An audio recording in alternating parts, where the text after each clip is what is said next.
Hello students, a very good morning to all. So this is our third class on the unit 1 of inorganic chemistry of semester 3 for BSc second year.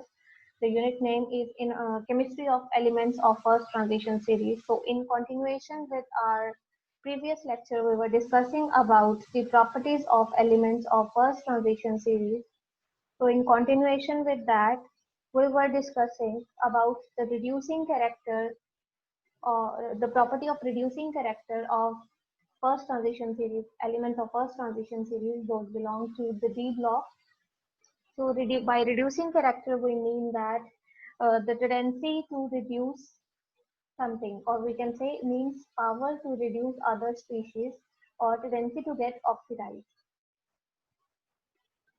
Reducing power is the tendency to get oxidized and tendency to reduce something, or we can say tendency to lose electrons. Most of the D block elements show variable oxidation state. Firstly, we'll be discussing for knowing the reducing character, we should know the most common oxidation states.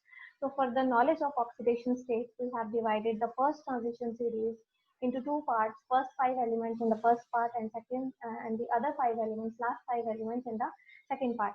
So for the oxidation states of the first part, that is the first 5 elements, so if we want to know the minimum and maximum oxidation state, the minimum oxidation state can be known from the number of electrons associated with the is plus 2 is always plus 2, or we can say it is the number of electrons present in the 4s subshell. So here electronic configuration is 3d14s2. So here minimum oxidation state is plus 2 and maximum oxidation state for all the elements is for in the first part is the total number of electrons present in D, 3d plus 4s subshell. So for the second part, the minimum oxidation state is again the same, that is plus 2, or we can say plus 1 for copper, where copper and chromium are the exceptional cases. So the number of electrons associated with the 4s subshell is the minimum oxidation state, and maximum oxidation state for the second part cannot be predicted based upon this two. So from the oxidation state data, the following inferences can be drawn. For iron, we can see that its electronic configuration is 3d6 4s2. So maximum oxidation state seems to be plus 8, but it is not known for iron, but it is known for its group members, other group members which are having higher atomic numbers. So they can exhibit belonging to different the other series, that is the lower series 4d 5d and 6d series, but for the 3d series elements plus 8 oxidation state is not possible, but maximum oxidation state associated with the 3d series is plus 7. So the elements having the 3D series members having lower oxidation state generally form ionic compounds, and in their higher oxidation state they form covalent compounds. Also from the oxidation state data we can have idea about the minimum and maximum oxidation state, which we have already discussed. Next we discussed about, in the last class we discussed about the relative stability of different oxidation states, which can be known from the ionization energy data. Here we compared about the ionization energy, 4 ionization energies of nickel and platinum, and it was known that the sum of first two ionization energy for nickel and platinum, for that case the sum of first two ionization energies is lesser for nickel in comparison to platinum, while sum of 4 ionization energies is lesser for platinum in comparison to nickel. So from here we can draw the inference that lower amount of energy is required for the ionization of 4 electrons in case of platinum. So that is why, based upon this, some compounds, the existence of some compounds can be predicted, like this complex here. This complex where the metal ion, whether it is platinum or nickel, is in plus 4 oxidation state. So it exists for platinum and it doesn't exist for nickel. So the reason behind this existence and non-existence of nickel complex is the lower amount of energy required for the ionization of 4 electrons in case of platinum. Next, we were discussing about the electrode potential data. The electrode potential we already discussed is that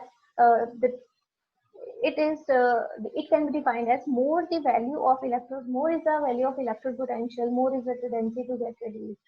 So something is having, this is a measure of something to get reduced. So electrode potential value gives us the measure of the tendency of something to get reduced. So if electrode potential is less negative or positive, that means its reduction potential is high. Further, if electrode potential is negative and less positive, that is, reduction potential is low, that means the species will undergo oxidation rapidly. Or we can say that lower the value of electrode potential, more stable is the oxidation state. So if we are comparing here the electrode potential of the two generation of two species, that is copper 1 and copper 2. So for the first case, where copper 2 is written, electrode potential is 0.34, and for copper 1, it is 0.52. So lower the value of electrode potential, more stable is the oxidation state. So here for copper, plus 2 oxidation state is more stable. Electrode potential values further depend upon three types of energy, because electrode potential is the generation of, is the tendency to get reduced. So measure of electrode potential further depends upon three types of energies. Three types of energies are involved for the generation of ions, that is sublimation energy, hydration energy, and ionization energy. Sublimation energy has been given the positive sign because it is the energy required for the conversion of solid to the gaseous species. Next energy is the ionization energy. It is also given the positive sign because it is also the energy required for the conversion of gaseous elements into ions. And further, third energy is the hydration energy, which is always energy released. That means energy, it is always given negative sign because it is the energy released for the conversion of gaseous ions into the aqueous ions. So three types of energies are involved for the measurement of electrode potential values. From here we get the overall delta H, which is directly proportional to electrode potential. So more is the value of delta H, more is going to be the electrode potential. More positive is going to be the electrode potential. And lower would be the stability of that particular oxidation state. Now, how we can calculate the electrode potential data?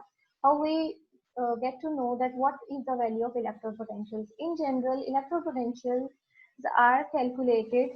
A system is created for the calculation of electrode potential, that they are connected in an electrochemical cell with standard hydrogen electrode. The species for which electrode potential is to be known is connected in the form of connected in an electrochemical cell where standard hydrogen electrode serves the second electrode, and the metal or the species for which we need to know the electrode potential serves the other electrode. So as we all know that in case of electrochemical cell, at cathode reduction takes place, which is always the negative terminal, which is connected to the negative terminal of the battery, and at anode oxidation takes place, which serves the positive terminal of the cell. So from here, electrode potential can be calculated by the formula that E naught is equal to E right minus E left. E right means on the right side cathode is there, that means electrode potential of cathode minus electrode potential of anode. So from here we get electrode potential of the unknown species which we want to know, and based upon that a series is created which is called as electrochemical series for the comparison of electrode potential of different species, calculated using the electrochemical cell where one electrode is served by standard hydrogen electrode for which electrode potential is always zero. So this is how we calculate the electrode potential data. In this way, for different 3D series members, electrode potential for the aqueous, two positive cations have been calculated. For the generation of aqueous, two positive cations have been generated, and the electrode potential values were found to be, these are the electrode potential values for different 3D series members starting from titanium to zinc for +2 species. And also under the electropotential values, we have written the values of sublimation energies. That is the energies of sublimation, which is the energy required. For metallic solids, sublimation energy can also be replaced, the term sublimation energy can also be replaced by the enthalpy of atomization, because here we are converting the metallic species into the atomic form, and in atomic form, for the conversion of something into atomic form, we need to convert it from solid to gaseous form for the case of metallic solids. So as after having a closer look at the electropotential data, this can be inferred that there is irregular variation along the 3D series for electropotential values, and this is because of the irregular variation as electropotential values are dependent upon the ionization energy, hydration energy, and the third term is our sublimation energy. So both all the three energies rules the electropotential data, and this irregular variation is generally because of the ionization energy data, because here is the sum of ionization energy 1 and ionization energy 2. Also, in comparison to alkali metals, that the S block elements, sublimation energies are higher because of strong metallic bonding in case of transition metals. Also, the sublimation energies are higher, but hydration energies are larger, which are given the negative sign, and sublimation energy is given the positive sign. So there is a compensation there for the electropotential data in these two terms, and thus the ruling factor goes to the ionization energy term. So based upon that, the ionization energy data, following inferences have been drawn for the electropotential data for the third transition series, 3D series of the block. That is, for zinc, low enthalpy of atomization is there due to weak bonding, and high hydration energy is there due to for zinc positive or zinc 2 positive, but still electrode potential is not much negative. So this is because of the ionization energy 1 and ionization energy 2, which rules the electrode potential values. Also for copper, electrode potential has been found to be positive. So based upon this, if some electrode potential is positive, that means it is less reactive, it is more stable. So that is why copper is not able to liberate.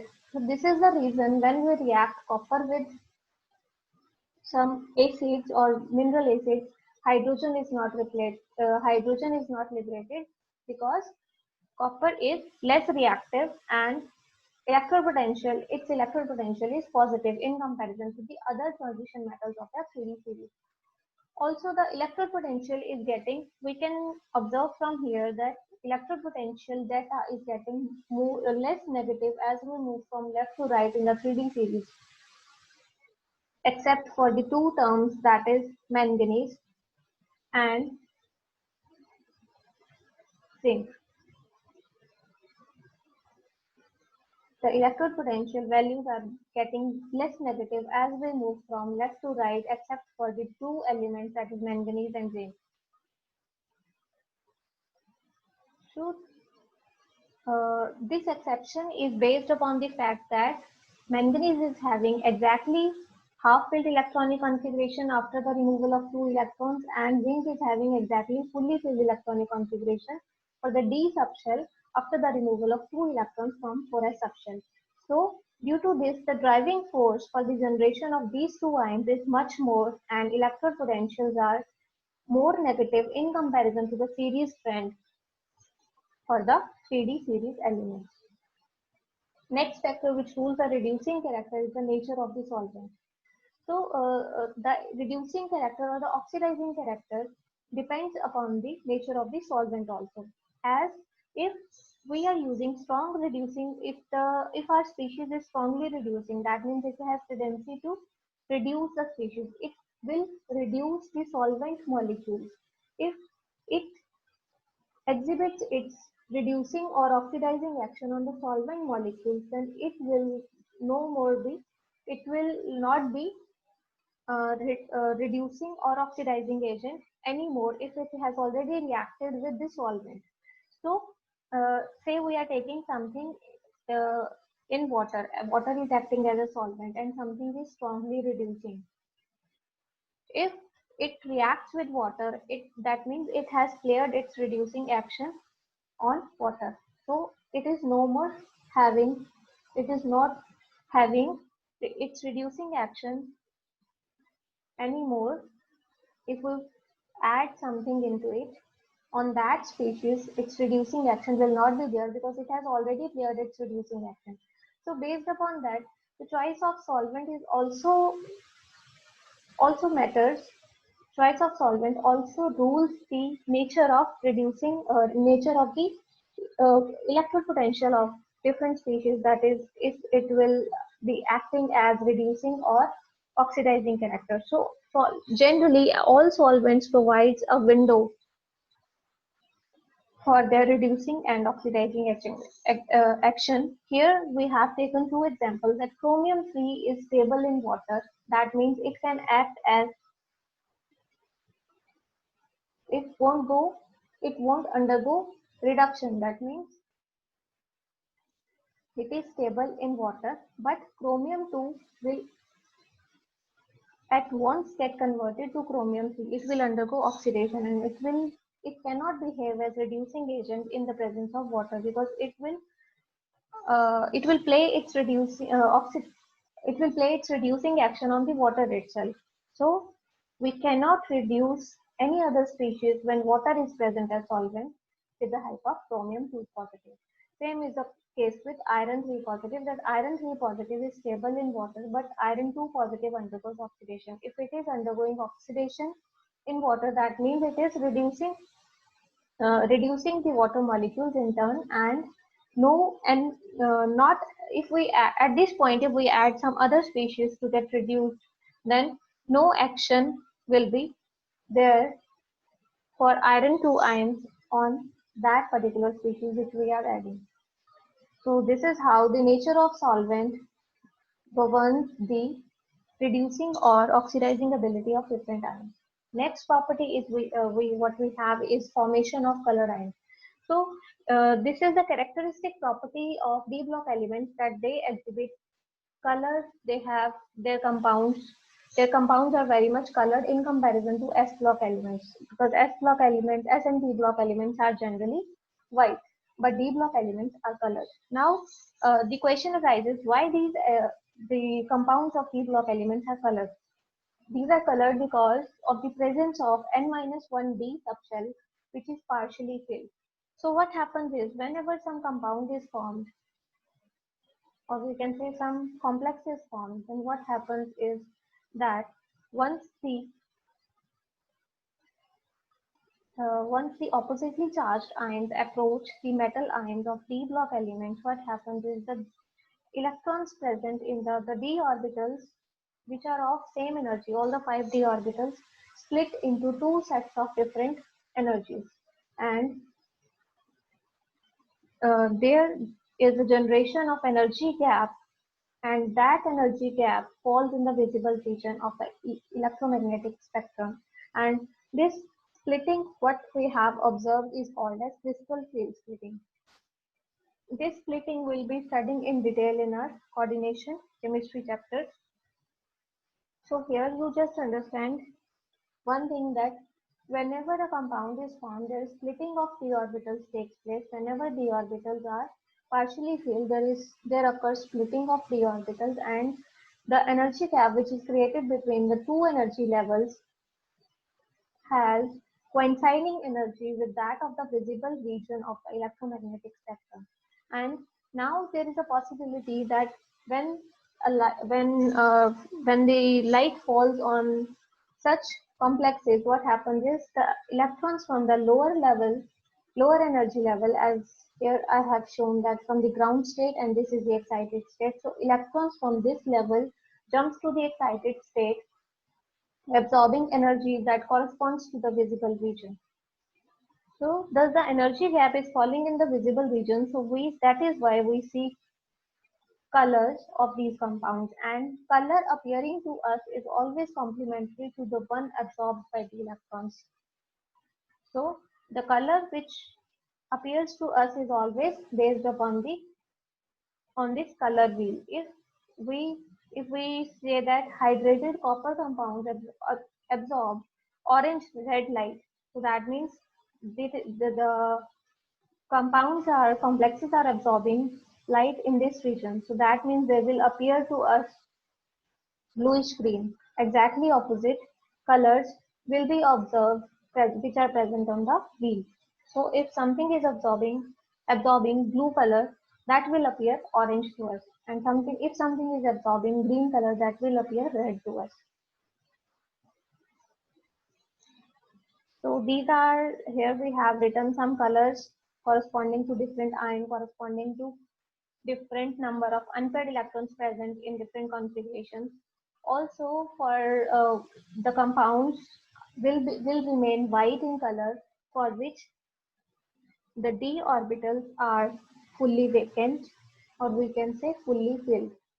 So for that case, what happens is d the electrons present in the d orbitals will not be able to promote from lower energy level to higher energy level if there is no electron in the d orbitals, or the d orbitals are fully filled. So there is no absorption of any energy corresponding to the visible region. So color will not be there for such cases. Example is zinc 2 positive, copper 1, scandium 3. So in these cases, no electrons are there for the promotion, or we can say for the case of zinc, the orbitals are fully filled. So no electrons will be there for the promotion.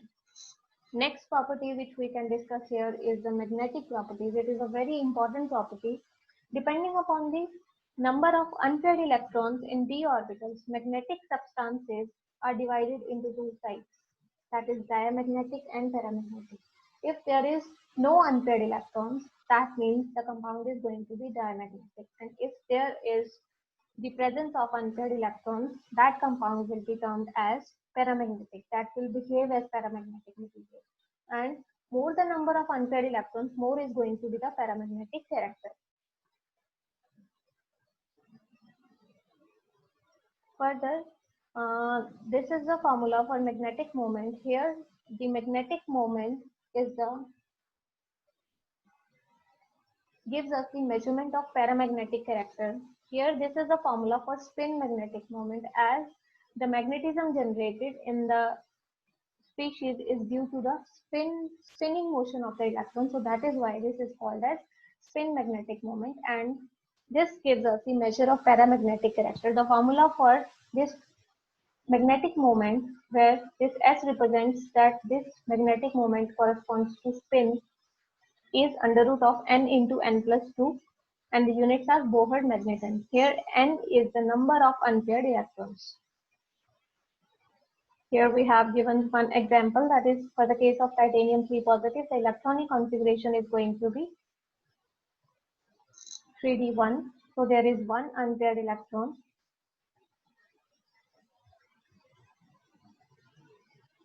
So for one unpaired electron, value of n is going to be 1, and value of magnetic moment is going to be 1.732 Bohr magnetons. So this magnetic moment is due to the spinning motion of electrons. There is another magnetic moment corresponding to the orbital motion of electron, and the orbital and nu s values for higher elements in 3D series are slightly lower than the experimental. So the experimental value for the magnetic moment can be calculated using this formula, that is mu b is equal to Eh divided by 4 pi mc. Here, E is the electronic charge, H is Planck's constant. These are the different constants. M is mass, C is the speed of light, phi has its own value. So from here, if we compare the values calculated using this formula and this formula, then what happens for the 3D series? For higher members, the values become slightly lower than the experimental values calculated using this formula. So this is why, because the role of orbital magnetic moment comes into play there. The formula for orbital magnetic moment, the calculation for the the formula for the calculation of orbital magnetic moment and details of the orbital magnetic moment is not a part of your syllabus at this point. This you will be doing in your next semester when you will be discussing about the F block elements. So it is much more significant for the F block elements. So we'll be doing this in that part. Now next thing is that in case of solids, additional category of magnetic materials exists, that is ferromagnetic materials. When the magnetic field is applied on such materials based upon the arrangement of magnetic domains, these are further categorized.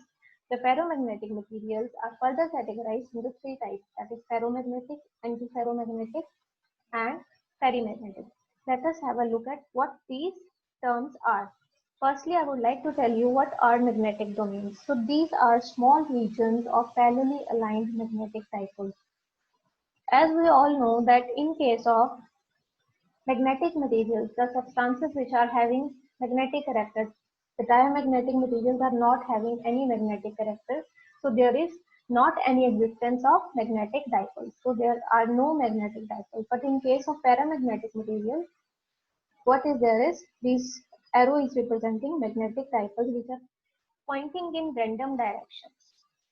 So this is the representation for the paramagnetic material. This is the representation for diamagnetic material.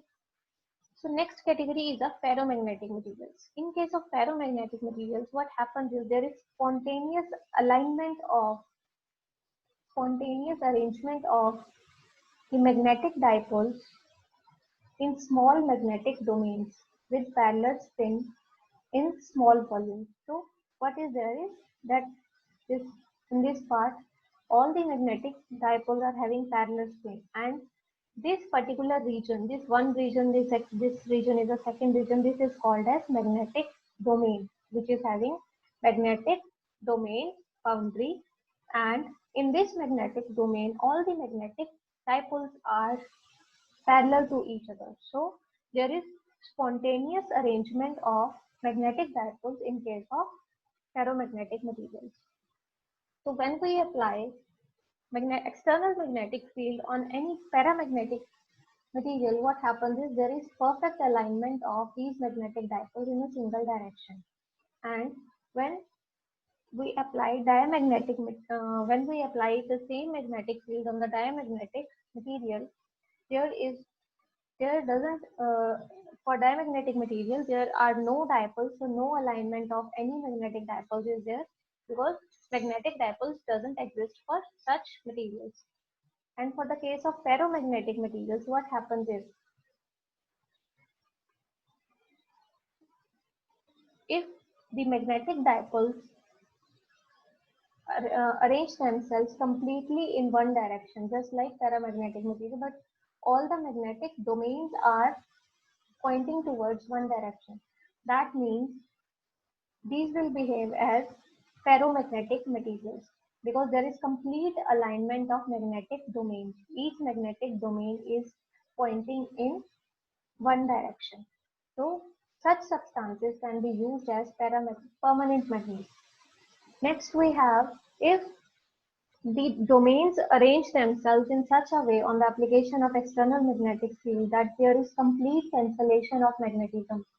If that the equal number of magnetic domains or magnetic dipoles are pointing in opposite directions, that means there is complete cancellation of magnetic moment. So such compounds are called as such substances are called as antiferromagnetic materials, where complete cancellation of magnetism is there. And in some cases, there is incomplete cancellation for the magnetism, and there remains some magnetism in the compounds after the alignment of magnetic domains, and but the amount of magnetism left in these materials is very much less in comparison to ferromagnetic materials. So such compounds are called as perimagnetic materials because there is some net magnetic moment, but which is very less in comparison to ferromagnetic materials. So these are the three types of materials which exist in addition to para or diamagnetic materials for the case of metallic solids.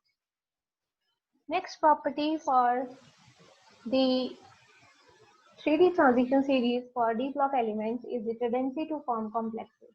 So, tendency to form complexes is that the p block elements are having, or we can say these are the transition metals possess great tendency to form complexes in comparison to s and p block elements. So that is why these are called as transition metal complexes. The driving force is that they are having smaller size of atoms and ions in comparison to the s and p block. They are having high nuclear charge density. And third driving force is the presence of vacant d orbitals, which is of act energy for bonding with ligands. So in case of coordination compounds, what happens is that there exists metal ligand bonding. The bonding in the coordination complexes is belongs to the category of coordinate bonding, and these compounds are called as coordination complexes. The details of coordination complexes. Here I would like to give you a brief overview of what coordination compounds and their geometries are. So coordination compounds are formed by the reaction of transition metal salts with molecular species with lone pair of electrons. So transition metal salts, when reacts with some molecular species which are having lone pair of electrons, such as ammonia, here nitrogen is having one lone pair, water, here oxygen is having two lone pairs. So such species will behave as ligands because they are having extra electrons in the form of lone pairs associated with them. So such compounds which are formed by the which includes the coordinate bond where both the electrons are contributed by the electronegative elements, such compounds are called as coordination complexes. So Werner was the scientist who made the first attempt to explain the bonding in coordination complexes in the form of primary and secondary valency. I'll give you a very brief idea about the coordination complexes here. The details of coordination complexes will be doing in the coordination chemistry chapters. Both the chapters are the third and fourth unit of your syllabus. So the details will be doing there.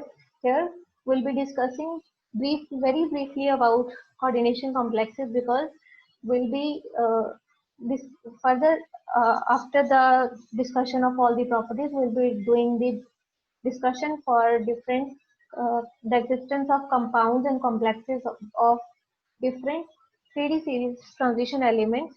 So for that, you need to know what coordination complexes are. So I'll be giving you very brief idea so to understand that thing. So the coordination complexes as explained by Werner exhibit two types of valencies, primary valency and secondary valency. Primary valency is satisfied by the oxidation state, and secondary valency gives us the value of coordination number. So in case of coordination complexes, ligands serve the secondary valency, that is the coordination number. Uh, the ligand serving the secondary valency, that is the coordination number, may not be necessarily the counter ion. The counter ion means the ions which are satisfying the oxidation state value.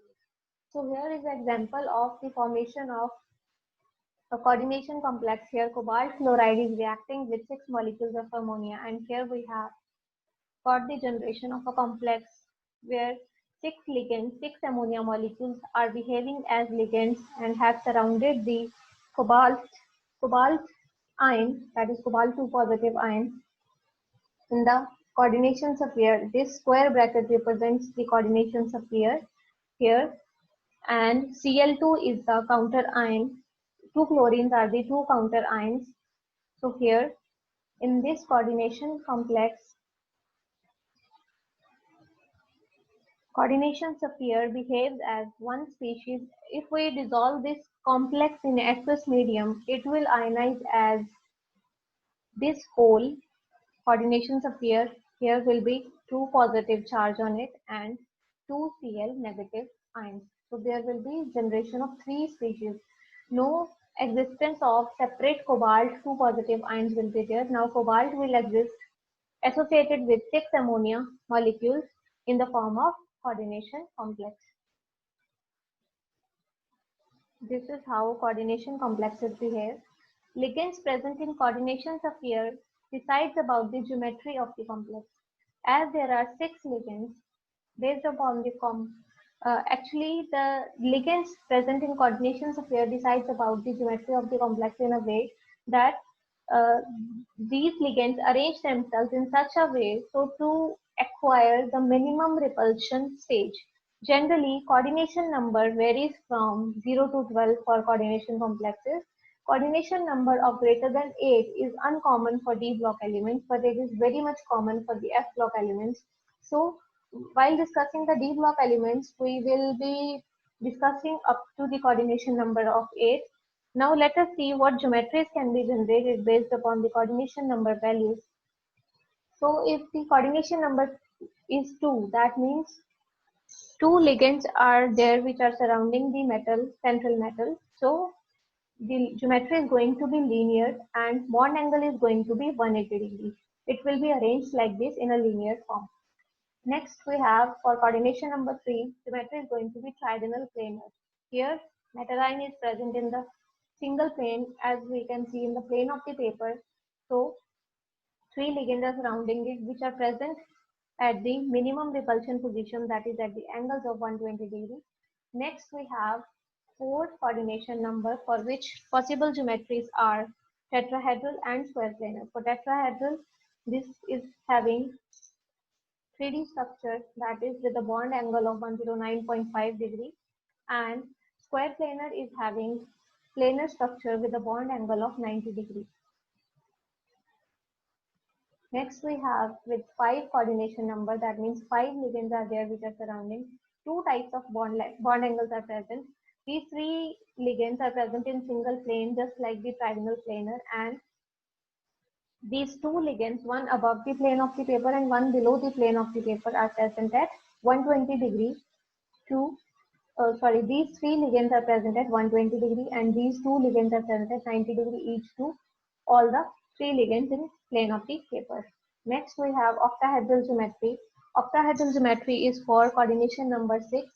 This geometry is having all the bond angles as same. This is generated as if all the ligands are present at the corners of a regular octahedron. So this is the way this complex is generated, which we were just discussing, the complex of cobalt with ammonia. Here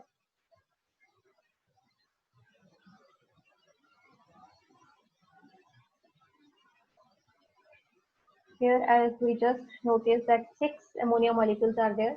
That means this is having 6 coordination number of 6 with octahedral geometry. So this is all about the coordination complexes and corresponding geometries. So here we have written that such complexes are called as coordination complexes, and they can possess different geometries like linear, tetrahedral, square planar, octahedral, which we just discussed. In general, the stability increases with decreasing the size in given oxidation state. For any coordination complex, for the central metal element, if we want to know the variation of stability, how it varies with the oxidation state, what happens is the stability increases with decreasing size in given oxidation state. If oxidation state is same, then if size is smaller, that means that complex is going to be more stable for that particular ion. So as we know that as we move from left to right, size in general decreases, and the variation of size we have already studied. So based upon that, we can discuss the stability of different complexes with the same ligands in the same oxidation state based upon the size. Also, increase in oxidation state increases the stability, and if oxidation state for the same metal and for the same number of and same nature of ligands, if oxidation state is increasing, that means stability will be higher for the higher oxidation state complex.